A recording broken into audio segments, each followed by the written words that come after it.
in 1944 was that it exploded. So 3,500 kilograms, 3.5 tons of explosives detonated, and it created a crater that you can still go and see. It's been backfilled a little bit as stuff has slumped in. Very impressive structure. You're not allowed to go into it because there is still unexploded ordnance in the debris and in the collapsed workings. Now what's interesting, apart from the crater, as if that wasn't bad enough, is this area here, which is a still operating gypsum mine. So we still mine gypsum from the deposits that the former crater was initially excavated into. Nottinghamshire has a particular reputation for making very fine alabaster. And if you've been to Egypt and you've been to some of the museums there, the tourist guide's favourite trick with alabaster is to get you to look at this white sarcophagus, and then they'll light a candle or a match on the other side of the sarcophagus, and you can see through it. It's only semi-opaque. And Nottinghamshire alabaster was very popular for making church statues and church altar decorations, and you'll find them across the UK and across North America.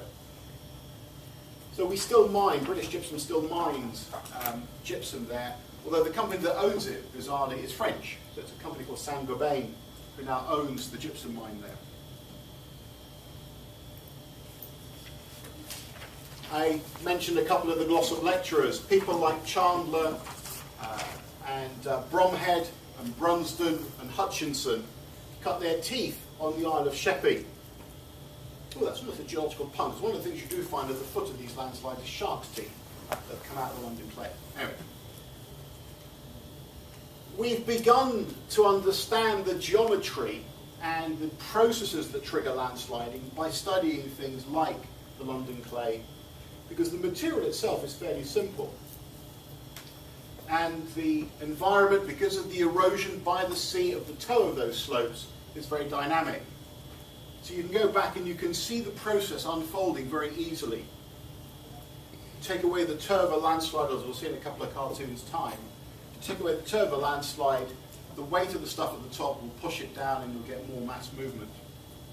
And as the slide moves, it cracks, you can get more water in, and if there's one thing that's guaranteed to make material move downhill, it's water.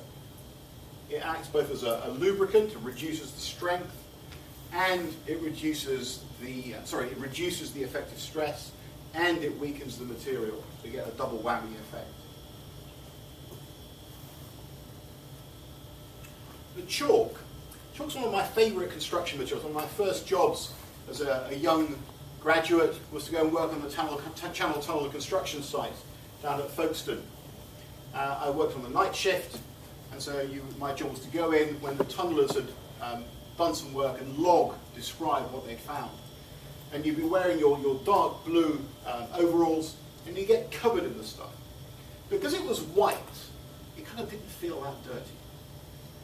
So the chalk is a very strange material. Look at Rory Mortimer's Glossop papers on that. It varies in strength, it varies in porosity, it varies in permeability, and in some cases it can be a very, very good construction material. It can support very steep cliffs, and in other cases it's got virtually no strength at all. We have mined the chalk as a source of calcium carbonate to spread in our fields. And this is a picture in Norwich where an old chalk mine was found by that not very common method of site investigation called the double-decker bus. As the bus was driving over, the roof of the mine collapsed and the back end of the bus was slightly worse looking than it was a couple of minutes before that. Picture on the right here is the back garden of some people's homes. And if you were an estate agent, you may well be tempted to describe that as a des res with its own swimming pool. Well, actually what it is a collapsed chalk mine literally outside the back door of these people's properties.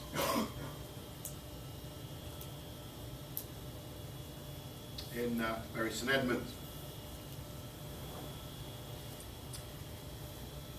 Now, I began the story with Neil Armstrong describing the surface of the moon as he walked on it, and then interpreting it in terms of trafficability. The thing about engineering geology, and the thing about geology in general, is that there is always more that can be known. You've only seen a small part of the ground, you've only studied a short period of time. The question, though, particularly when you come to apply it, is what do you need to know?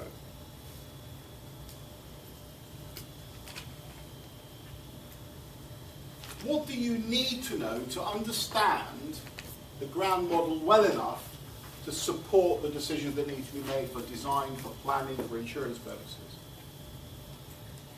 Then how do you convince a client, particularly in these days of economic austerity, to pay for that information? But how do you convince the regulator, who may always be asking for more information, that actually we kind of know enough?